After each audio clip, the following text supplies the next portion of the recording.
Hey, this is Asha. Thanks for joining me in today's video. And what I want to share with you today are 3 ETFs that you could go ahead and buy and probably hold for life, or at least the next 10 or 20 years, and collect dividends from them, let them appreciate, and kind of have a creative, diversified portfolio. So stay tuned. I'm going to share with you these thoughts and insights right now.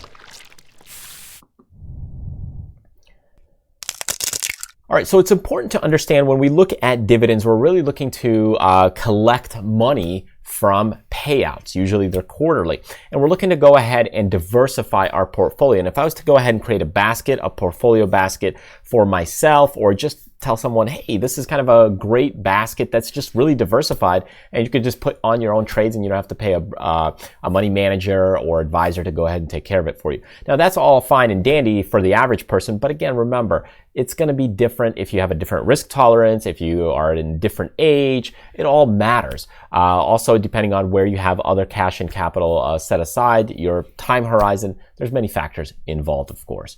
So to kick things off, I'm going to go ahead and cover these couple of portfolio breakdowns. And really, we're going to take a look at the SPY, the VYM, and the TLT. But before we get started with that, I do want to remind you to check out the freebies section on our website at MyLittleNestEgg.com. There's a couple of great freebies and PDFs that you could go ahead and download. And we're constantly continuing to update this and expand this in the future. All right, so let's go ahead and kick things off first with SPY. And you might be wondering, why in the world would I choose SPY, or what is SPY if you have no idea what it is? Well, SPY is the SPDRs, S&P 500. It's really the basket of 500 stocks. So if you don't want to go ahead and diversify thinking, hey, I want to get 3% of Microsoft, 2% of Johnson & Johnson, 1% of ExxonMobil, and that kind of thing, well, SPY is really your basket of 500 stocks. It's overall the market. That's what it is. And when you look at this, your dividend yield on the SPY is 2.34. So this is what you're going to get. So that's based on kind of the share price, based on what you're going to make in return. I know some people, what they like to do is, you can see here SPY is 2.53, right? So why kind of the difference is, well, it's constantly getting adjusted. So some people like to look at the cash amount, and that's on a per share basis. But remember, some stocks are higher priced, others are lower priced. So you might have a $30 stock that you get paid on this much, or a $200 stock you get paid $1.40. So that's why the yield is kind of important, or why they look at the yield.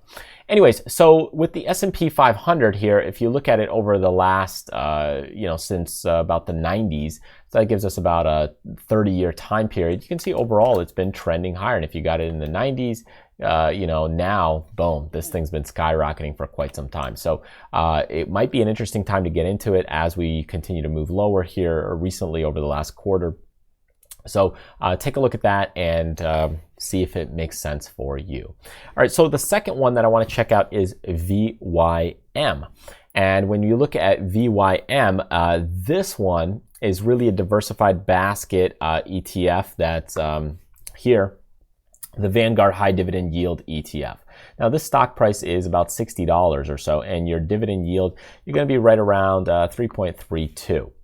So if we look at this chart and we go to VYM, you can see we're pulling back here quite a bit. This is kind of new since about 2007, 2008, they launched it.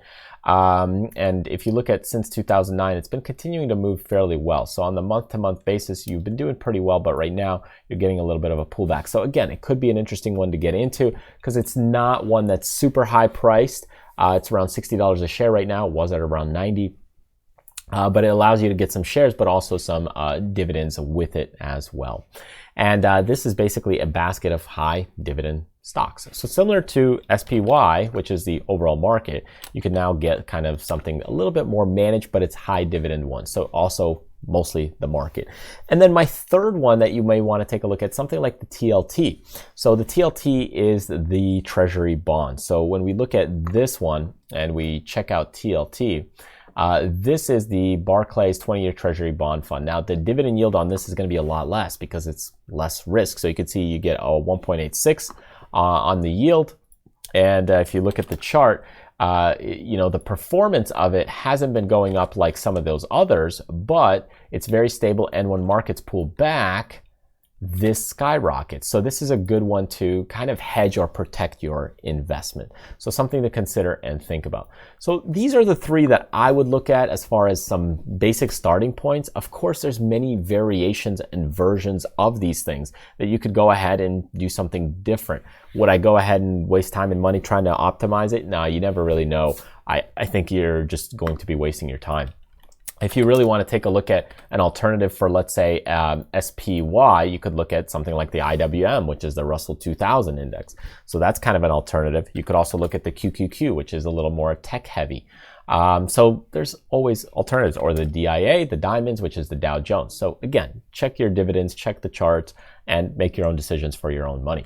But if you want to go ahead and get an alternative for, let's say, TLT, something, hey, that's protecting yourself a little bit, you could do something like gold, but they don't necessarily always pay dividends on these kinds of things. So there's a lot of sub-sectors, or maybe you could say opposite moves, or what would they say? Contrarian kind of stocks or indices that you could invest in that move a little bit opposite with the market. And the bonds, though, I find is one that's very interesting and usually a good, safer alternative for most people.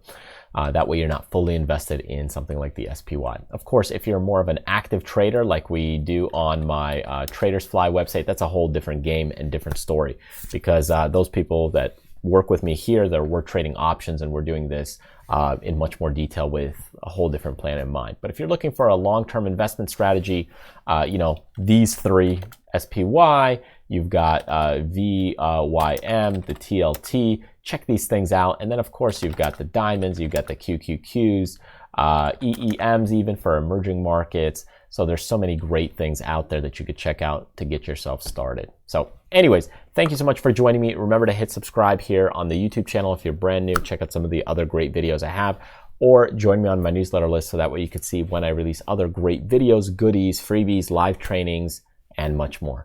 Thanks again, and I will see you next time.